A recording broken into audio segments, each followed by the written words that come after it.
शक्तिकूटेति कीलकम् श्रीललिता महात्रिपुरसुन्दरी प्रसादसिद्धिद्वारा चिन्तितफलावाप्त्यर्थे जपे विनियोगः। ध्यानम्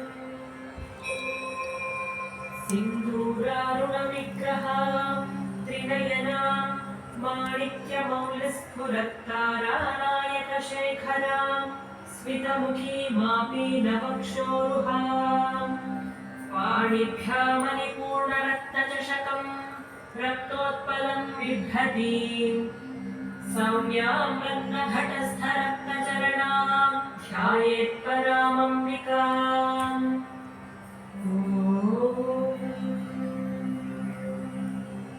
श्रीमाता श्रीमहाराज्ञी श्रीमत्सिंहासनेश्वरी चिदग्निकुण्डसम्भूता देवकार्यसमुद्यता उद्यद्भानुसहस्राभा चतुर्बाहुसमन्विता रागस्वरूपपाषाढ्या क्रोधाकाराङ्कुशोज्ज्वला मनोरूपेक्षुकोदण्ड पञ्चतन्मात्रसायक निजारुणप्रभापूरमच्चत्ब्रह्माण्डमण्डला चम्पकाशोकपुल्लाकसौगन्धिकलसत्कचा कुरुविन्दमणिश्रेणीकलत्कोटीरमण्डिता अष्टमी चन्द्रविभ्राजदलितस्थलशोभिता मुखचन्द्रकलङ्काभमृगनाभिविशेष